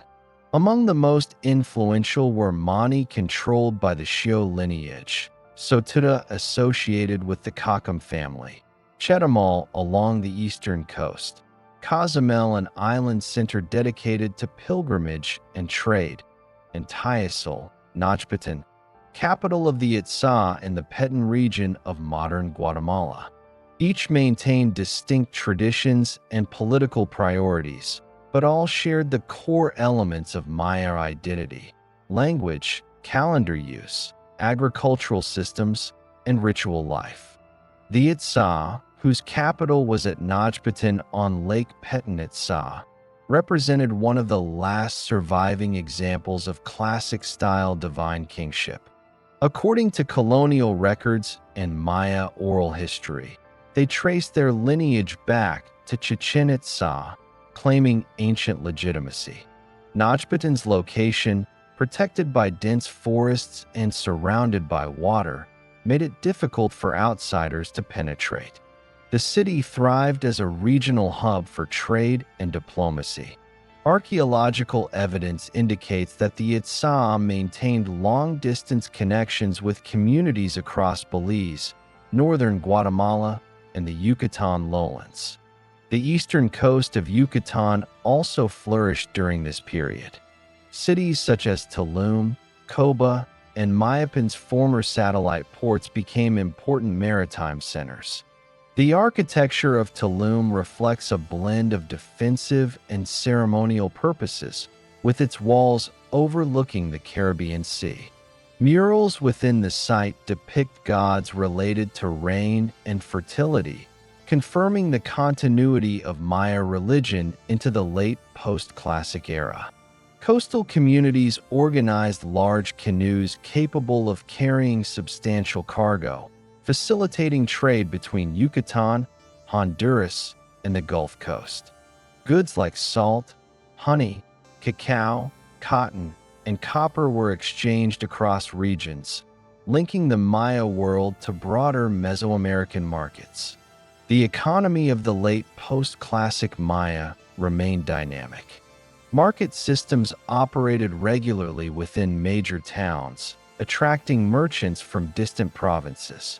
Cacao beans served as currency for small-scale transactions, while cotton cloth and copper tools functioned as units of higher value. Tribute obligations varied between regions, but often included agricultural products, woven textiles, and crafted goods. Archaeological finds of imported obsidian, jade, and pottery demonstrate sustained interregional exchange networks long after the decline of monumental architecture. Religion during this period remained consistent with earlier beliefs, but adapted to localized needs. The Maya continued to venerate deities tied to nature, agriculture, and time cycles. Central to their cosmology were its Samna, associated with creation and writing, and Chak, the rain god. The cult of Kukulkan, a feathered serpent deity, remained prominent in northern regions. Rituals involved offerings, dance, and bloodletting ceremonies, though these were smaller in scale compared to classic period events. Pilgrimage centers such as Cozumel and Isla Mujeres gained continental importance. The shrine to the goddess Ixchel, associated with fertility and medicine, drew visitors from as far away as central Mexico, reflecting the spiritual significance of the eastern coast.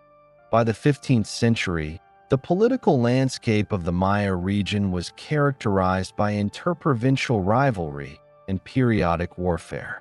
Written accounts by early Spanish chroniclers describe conflicts between lineages such as the Kakam of Sotuda and the Xio of Mani. The destruction of Mayapán decades earlier had left deep divisions that persisted across generations.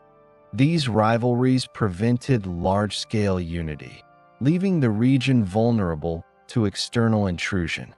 Further south, in the Guatemalan highlands, independent Maya polities such as the Kich, Caxical, and Tiziutujal developed strong city-states with centralized authority.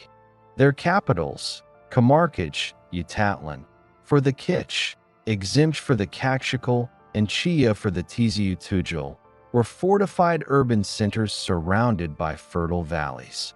Each maintained distinct languages and political traditions, but shared religious and economic ties with the broader Maya sphere.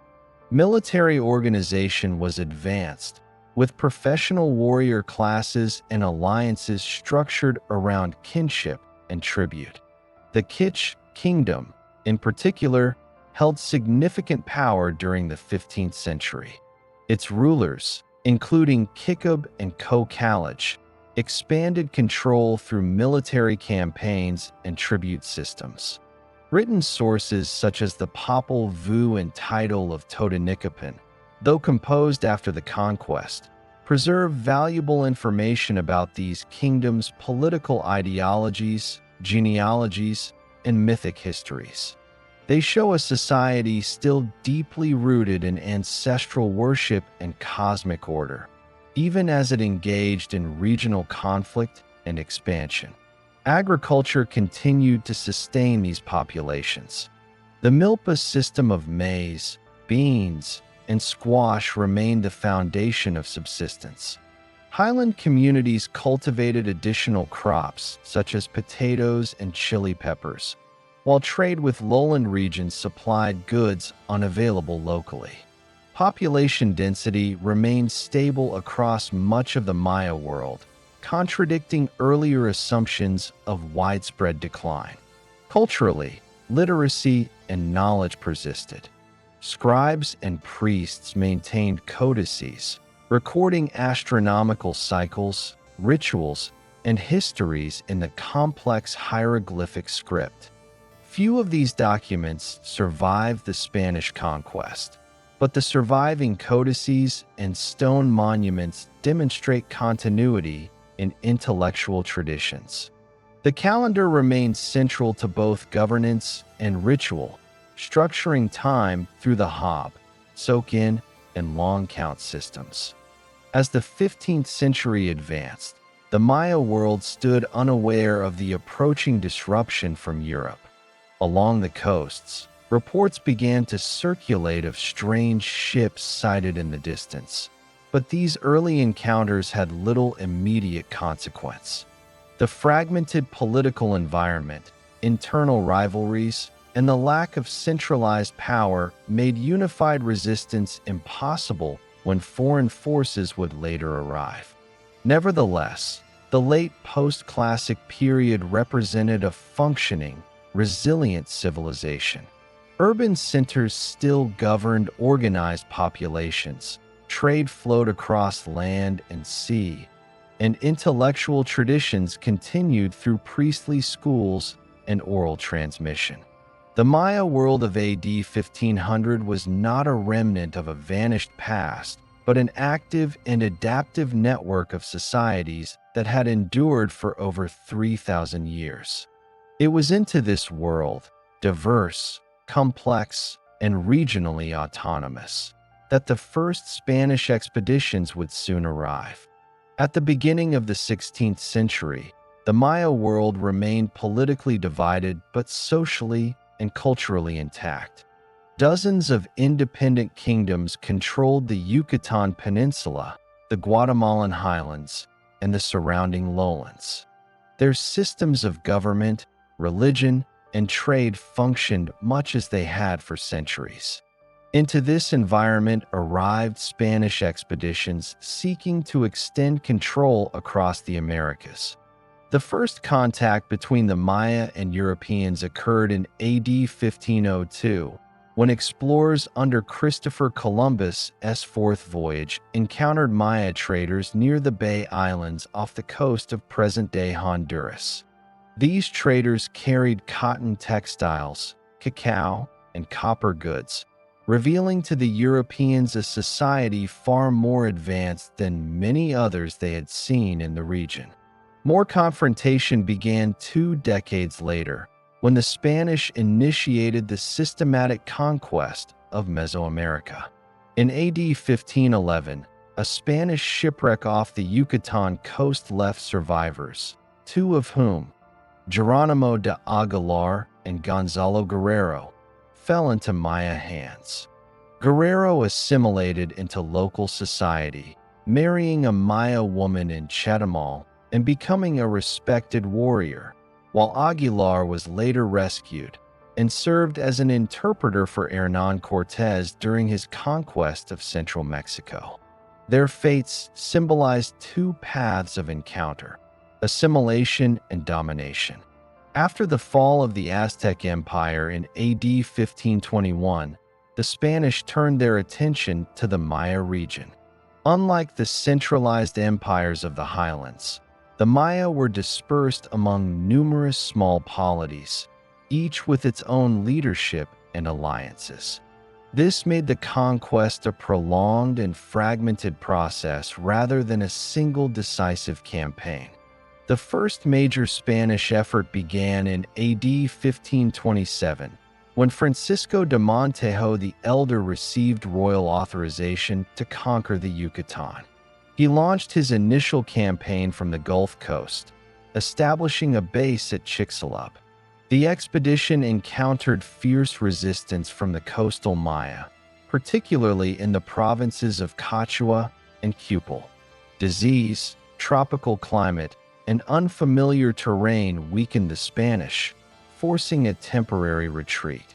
A second campaign followed in AD 1531, when Montejo attempted to move inland toward Campeche and Chichén Itzá, but again met sustained resistance. Maya tactics relied on ambushes, mobility, and knowledge of the terrain, making it difficult for Spanish forces to secure permanent control.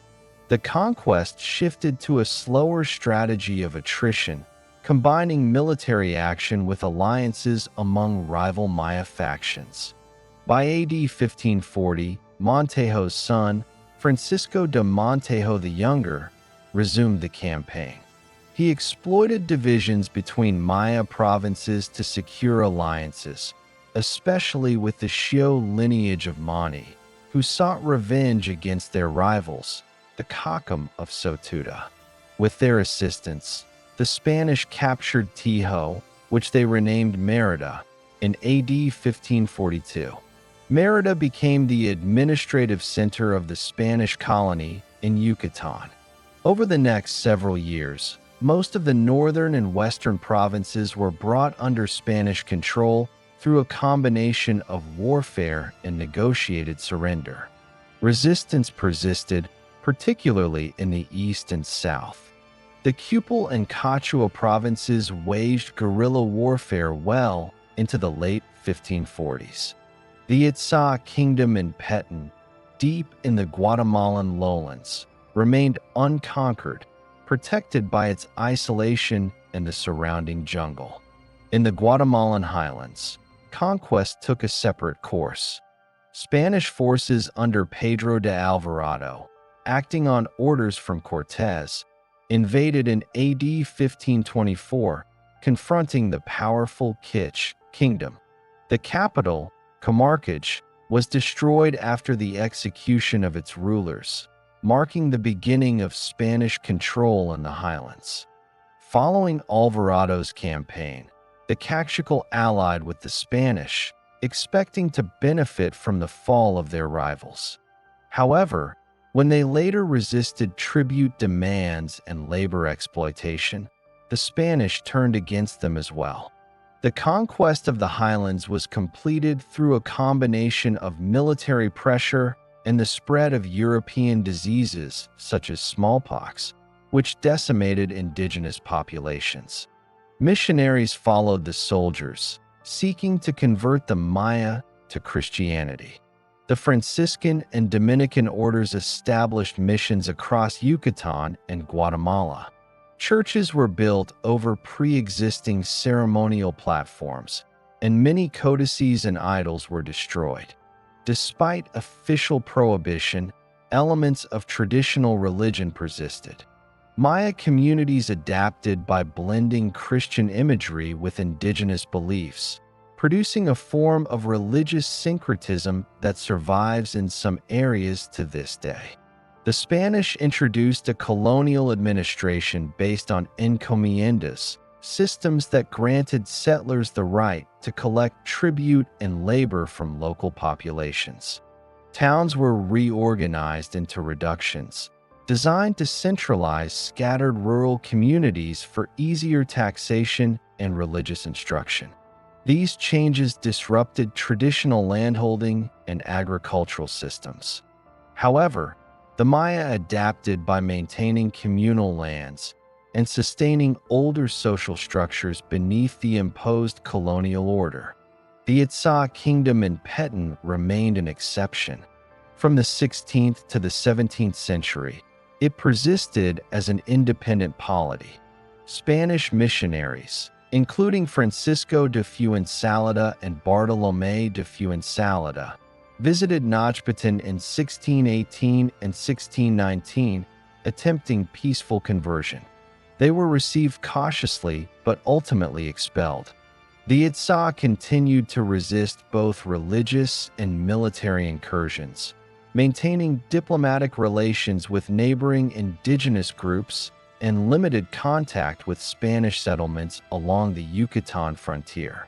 The final campaign against the Itzá was ordered in AD 1695 under the command of Martín de Ursúa y Arizmendi, governor of Yucatan. His expedition combined soldiers, indigenous auxiliaries, and forced laborers who built a causeway and fortified stations through the dense Petén jungle. After 2 years of preparation, Ursua's forces reached Mayapán in March 1697. The Spanish assaulted the city using canoes and firearms. Despite determined resistance, the Itzá were overwhelmed. Their king, Kaniki, was captured and Mayapán was burned. The fall of Mayapán on March 13, 1697, marked the end of independent Maya political authority. It was the last pre-Columbian kingdom in the Americas to be subdued by European forces. From that point forward, the entire Maya region came under the control of the Spanish crown. Even after military defeat, resistance did not fully end. Rebellions and uprisings occurred periodically throughout the colonial period as Maya communities sought to preserve autonomy and protect land rights. Many retreated into remote areas, continuing traditional practices beyond the reach of colonial authorities. The conquest of the Maya was thus a drawn-out process spanning more than 170 years, from the first encounters in 1502 to the final subjugation in 1697. Unlike the rapid collapse of other American empires, the Maya maintained regional independence through persistence, adaptation, and resistance until the very end of the 17th century. After the fall of the Aztec Empire in 1521, the Spanish turned their attention to Central America. The Maya world was divided among dozens of small kingdoms, each independent and often hostile toward the others. This fragmentation made it difficult to organize a unified resistance.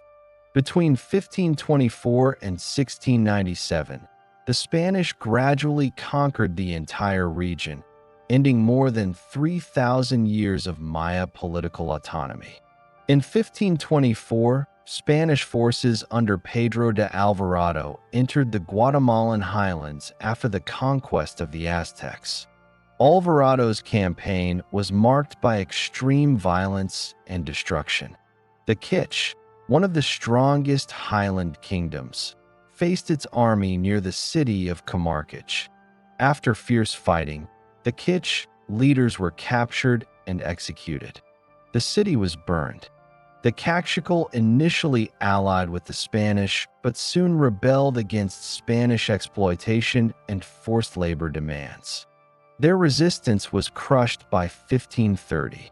By the mid-16th century, Spanish control spread across much of the Guatemalan highlands and southern lowlands. Meanwhile, in the Yucatan Peninsula, the Spanish met organized and determined resistance. The first attempts to conquer Yucatan began in 1527, led by Francisco de Montejo. His expedition faced harsh conditions, tropical diseases, and fierce local opposition. The Maya used their knowledge of the terrain to carry out ambushes and guerrilla attacks. Montejo's initial campaign failed. He returned in 1531 and again in 1533, facing the same difficulties. It was only after 1540, when his son, Francisco de Montejo the Younger, took over, that the Spanish began to establish firm control. The city of Mérida was founded in 1542 on the ruins of the Maya city Tijo, marking the consolidation of Spanish authority in northern Yucatan. Even after these conquests, many Maya communities maintained a degree of autonomy. In the southern lowlands, the Itzá, a powerful kingdom centered at Najbatan, modern Flores, Guatemala, remained independent. Their control extended across the Petén region. The Itzá continued traditional religious and political practices, preserving pre-Hispanic hierarchies. Spanish expeditions from both Yucatan and Guatemala failed to subdue them for over a century. Harsh terrain, malaria, and logistical challenges delayed conquest efforts. During this period, the Spanish introduced colonial institutions elsewhere in the region. The encomienda system granted Spaniards the right to extract labor and tribute from indigenous communities. Missionaries from various Catholic orders began the process of conversion, building churches on or near the remains of former temples. The Maya adapted by blending Christian rituals with their own beliefs. Colonial towns replaced older cities, but in many rural areas, pre-Hispanic traditions continued. By the late 16th century, the independent Maya territories were reduced mainly to the Petén and some remote mountain regions. Spanish colonial authorities in Guatemala and Yucatan viewed the Itzá kingdom as a threat because it offered refuge to Maya fleeing Spanish rule. Several attempts were made to negotiate or conquer the region, but they failed. In 1622, a Spanish expedition led by Captain Francisco de Mirons was wiped out near Lake Petén Itzá. A Franciscan friar, Diego Delgado, was also killed after attempting to convert the Itzá rulers. The Spanish returned in 1695 with a stronger campaign organized from Guatemala. Governor Martín de Ursúa led the final expedition. The Spanish built roads through the jungle, moving cannons and supplies toward the Petén. In March 1697, Ursúa's forces reached Lake Petén Itzá. The Itzá, led by King Kaniki, resisted fiercely but were overwhelmed by superior Spanish weaponry and ships mounted with artillery. Najbatan was captured, marking the end of independent Maya rule. The fall of Najbatan in 1697 officially closed the era of the Maya civilization as a series of autonomous kingdoms. However, Maya culture did not disappear. People continued to speak their languages, maintain traditional practices, and adapt their communities under colonial rule. Many villages still functioned according to pre-Hispanic social patterns, even as they were integrated into the Spanish Empire.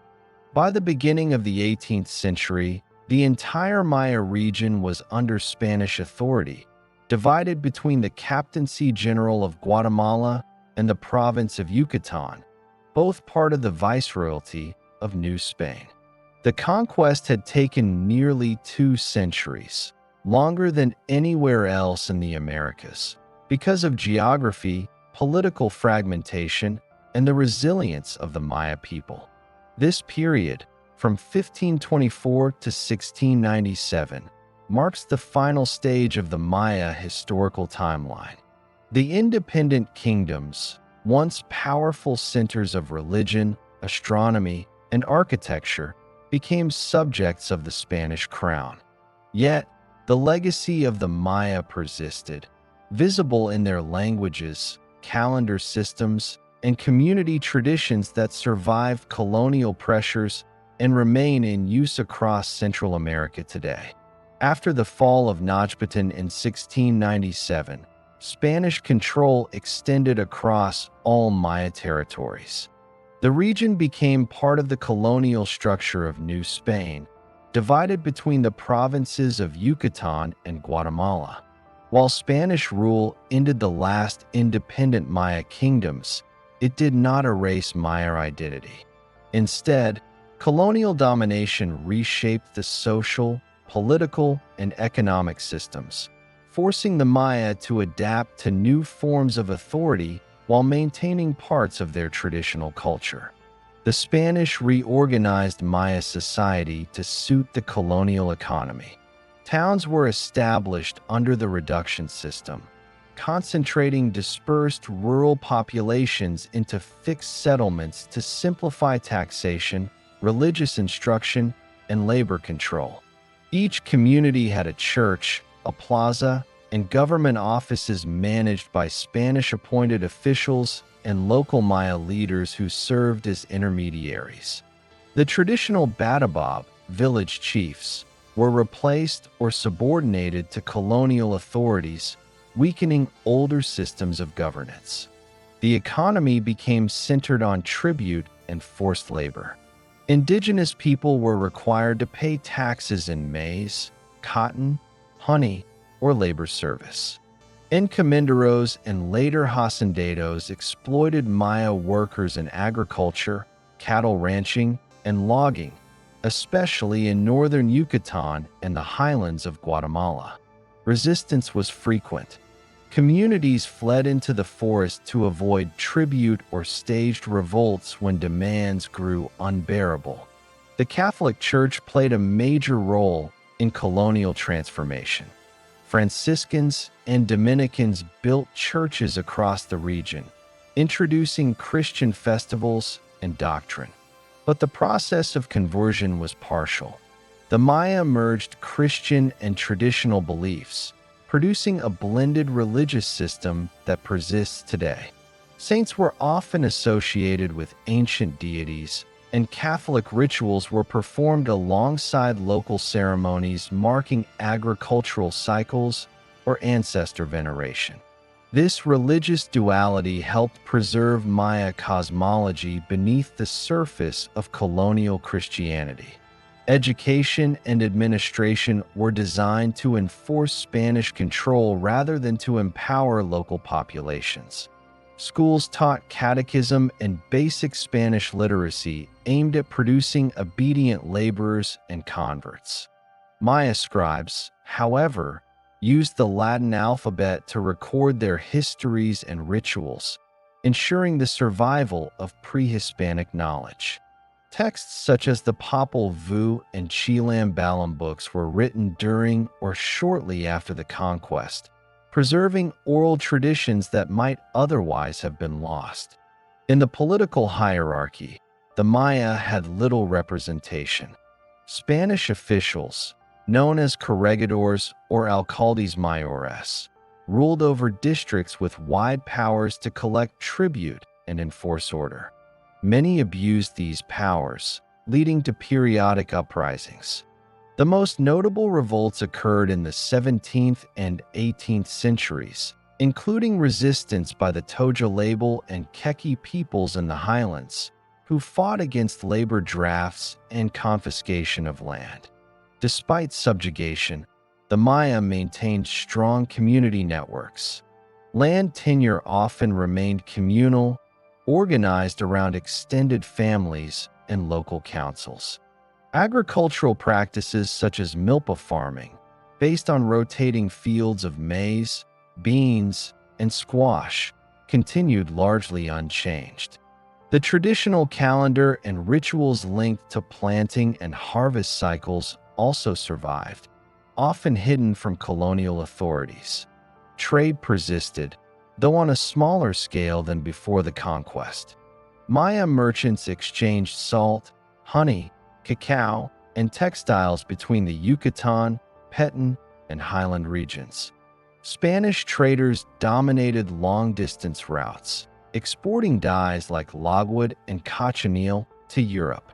Maya labor supported this colonial economy, but rarely benefited from it. By the late 18th century, the Bourbon reforms introduced by the Spanish crown sought to modernize administration and increase revenue from the colonies. These reforms intensified pressures on indigenous communities. Tribute demands grew, church privileges were reduced, and new taxes were imposed. Maya resentment deepened as communal autonomy eroded and land was increasingly taken for European-style estates. At the same time, global shifts began to affect the region. Enlightenment ideas spread through colonial officials and Creole elites, raising questions about imperial authority. The independence movements that shook Latin America in the early 19th century reached the Maya territories as well. But for most Maya communities, Spanish rule remained distant and oppressive, a continuation of foreign domination rather than shared citizenship. When the Wars of Independence began in 1810 in Mexico and 1820 in Central America, the Maya were drawn into the conflict largely as laborers or soldiers, not decision-makers. Many viewed the revolts as disputes among outsiders rather than opportunities for liberation. The end of Spanish rule in 1821 changed little for most rural communities. New governments inherited the old colonial hierarchies. Tribute was abolished on paper, but forced labor and inequality persisted. From 1697 to 1821, the Maya world was dominated by an empire. Yet through this period, they preserved a cultural core, language, agricultural systems, communal organization, and spiritual life that would sustain them long after Spanish power collapsed. The colonial centuries transformed the Maya landscape, but did not erase the people or their history. During the 19th century, interest in the ancient Maya world increased among explorers, scholars, and colonial administrators. In 1839, American diplomat John Lloyd Stevens and British artist Frederick Catherwood conducted expeditions across the Yucatan Peninsula, Chiapas, and Honduras. Their detailed descriptions and illustrations of ruins at sites such as Copán, Palenque, Uxmal, and Chichén Itzá introduced the Maya civilization to the Western world. Their books, Incidents of Travel in Central America, Chiapas, and Yucatan, 1841, and Incidents of Travel in Yucatan, 1843, became foundational works in Maya studies. Archaeological exploration followed. Throughout the late 19th and early 20th centuries, institutions such as the Peabody Museum of Harvard University, the Carnegie Institution, and the University of Pennsylvania began systematic excavations. These efforts focused on documenting architecture, recovering artifacts, and mapping ancient sites. At Chichén Itzá, Sylvanus Morley and Alfred Tazer's work in the early 1900s expanded knowledge of Maya calendrical systems and hieroglyphic writing. In Guatemala, early research at Tikal and Uaxactán provided the first stratigraphic evidence of long-term urban occupation. However, the early interpretations of Maya history were limited. Many Western scholars portrayed the civilization as a peaceful, priestly society that mysteriously declined. The complexity of Maya politics, warfare, and social hierarchy was underestimated. This changed in the mid-20th century with advances in epigraphy and archaeology. The decipherment of the Maya script transformed the understanding of the civilization. In the 1950s, Russian linguist Yuri Norizov demonstrated that the glyphs represented a combination of phonetic and logographic elements, not purely ideographic symbols as previously believed. His work provided the foundation for later breakthroughs. In the 1960s and 1970s, scholars such as Tatiana Proskuryakov, David Stewart, and Linda Skeel identified grammatical patterns and royal names in inscriptions, confirming that the glyphs recorded historical events, dynastic successions, and warfare. This shift redefined the Maya from a culture shrouded in myth to a literate civilization with verifiable history. Archaeological methods also improved. Radiocarbon dating, stratigraphy, and aerial mapping revealed the extent of ancient settlements hidden beneath forest canopies. Excavations at Copán, Tikal, and Calakmul uncovered palaces, ball courts, and tombs that clarified political relationships between city-states. Remote sensing technology, particularly LiDAR, light detection and ranging, revolutionized research in the 21st century. Surveys in Guatemala's Petén region exposed vast urban networks, causeways, terraces, and fortifications, indicating a population far larger and more interconnected than once assumed. Parallel to academic research, the modern Maya continued to live across southern Mexico, Guatemala, Belize, and western Honduras. Today, more than 6 million Maya people maintain distinct languages, including Kich, Yucatec, Quechua, Mayam, and others.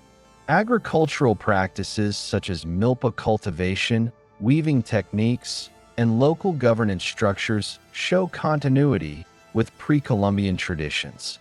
Ritual specialists perform ceremonies tied to the ancient calendar, integrating Catholic symbols within older cosmological frameworks. The 19th and 20th centuries also brought challenges.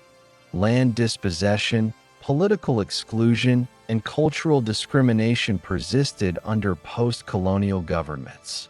In Guatemala, decades of civil conflict disproportionately affected Maya communities, culminating in massacres and displacement during the 1980s. Despite these hardships, indigenous movements gradually gained political and cultural recognition. Language revitalization programs and indigenous rights legislation emerged in Mexico and Guatemala during the late 20th century. In contemporary times, Maya scholars, archaeologists, and community leaders play active roles in interpreting and preserving their heritage. Collaborations between local communities and academic institutions aim to protect sites from looting and tourism-related damage. Projects in Copán, Tikal, and Palenque emphasize sustainable tourism that includes cultural education and economic participation for nearby villages. Digital technology now supports wider access to Maya history. Virtual reconstructions, online archives of inscriptions, and public databases of LiDAR imagery have expanded global understanding of ancient Mesoamerica. Meanwhile, Maya artisans, writers, and filmmakers continue to express their cultural identity through modern media, linking ancestral memories with present-day experiences. The Maya civilization, once thought to have disappeared after the 9th century collapse or the 17th century conquest, remains active and visible. Archaeology has reconstructed much of its political and scientific past, while living communities sustain its linguistic and cultural lineage. The combined record, ancient inscriptions, colonial accounts, and contemporary expression, shows a continuous history extending from c. 2000 BC to the present day. This ongoing interaction between discovery and survival defines the modern phase of the Maya story. It connects the ruins mapped by 19th century explorers to the communities that still farm the same soil, speak the same languages, and observe traditions rooted in one of the world's oldest living civilizations.